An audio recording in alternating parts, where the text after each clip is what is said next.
Hey everybody, welcome to the Pagan Perspective. My name is Angel and I'm your Wednesday host, and this week we're talking about sounds.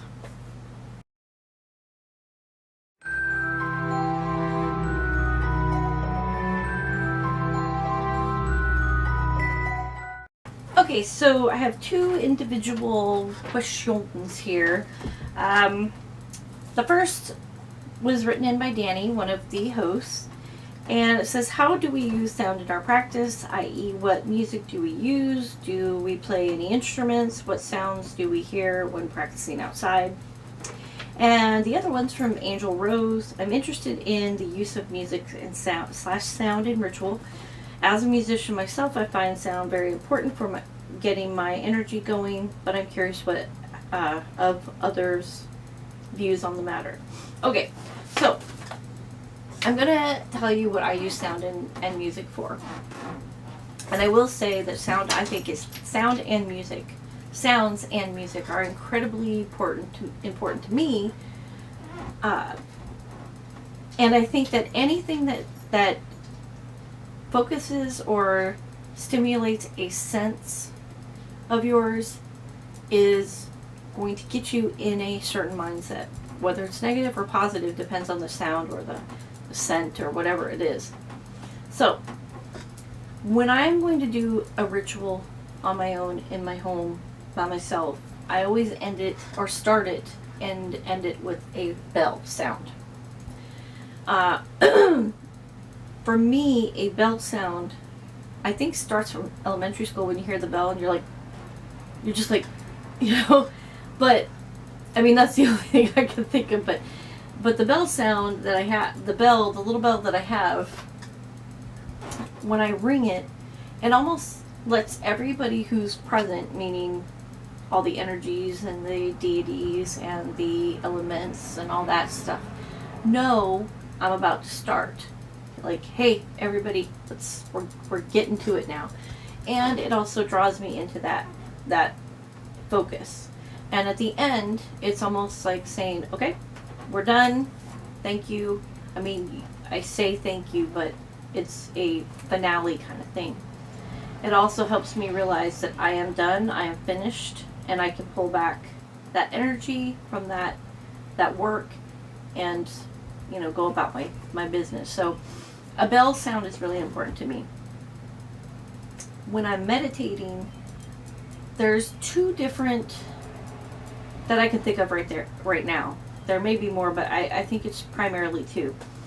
When I'm meditating and I want to go somewhere in my meditation, or I want to speak with somebody in my meditation, whether it's deity or what have you, I will generally put on a CD that is Native American drum music or drum sounds.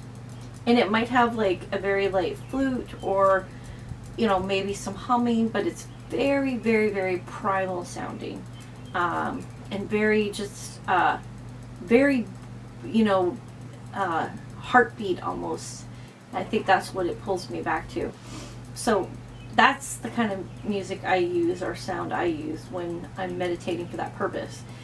When I'm meditating and I want to process something, a situation, an issue, and I'm trying to get my head around it, but for some reason I can't, which is generally because it's blocked by severe emotions that I can't seem to push out of the way.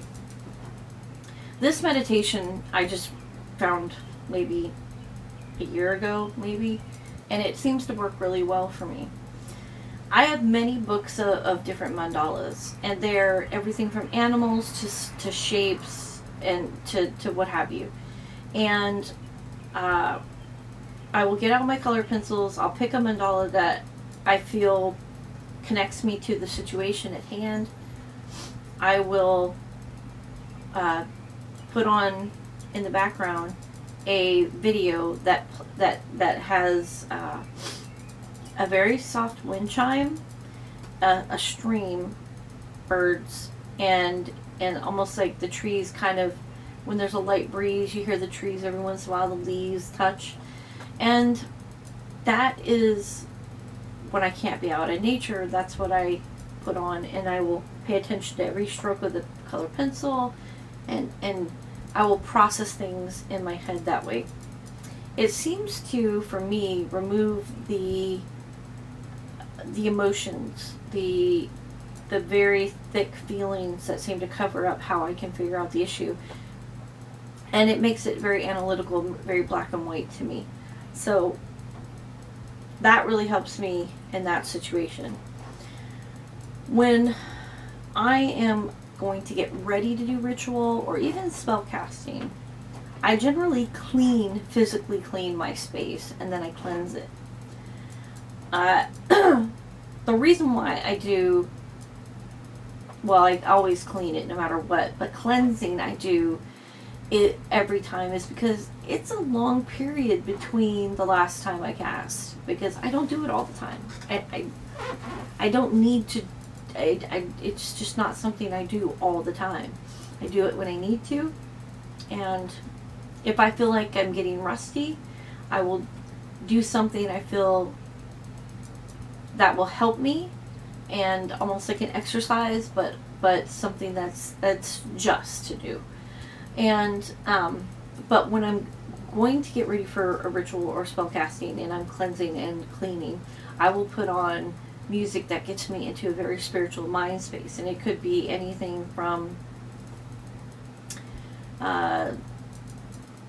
Lord of the Rings soundtrack, it could be Lorena McKenna music, it could be a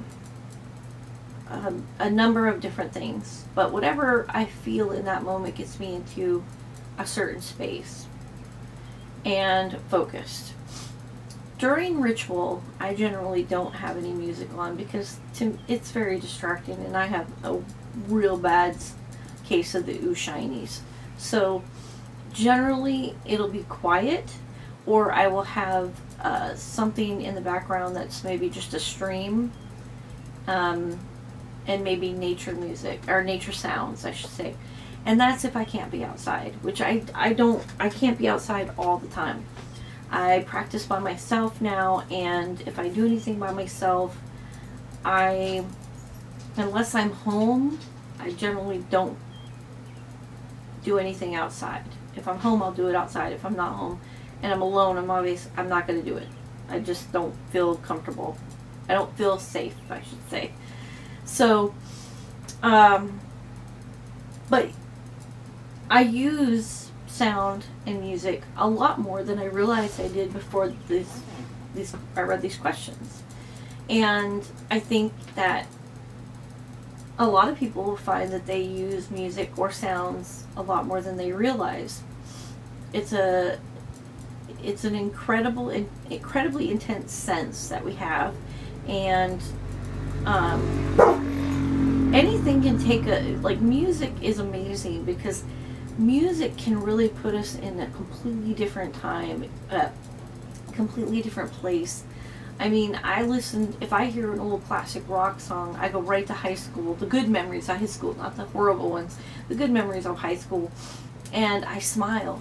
And if I hear certain Motown songs or Beatles songs, I think of my mom and singing in the car, and it makes me happy. And there's a song from my childhood that I absolutely love. It doesn't matter how old I get or many times I've heard it. When I hear this song, it makes me happy. It just makes me smile. I feel like I feel in a great mood, and that's without any kind of chemical putting anything chemically in my body. It's just the song, the sound of the song makes that reaction. So I think sounds and songs are very important in general to us, but I think for our practices they're very important. So anyways, that's my take on sounds and music in my practice and how I use them. And if you have any questions, please leave the comments down below. And until next time, I will talk to you guys soon. Blessed be. Bye.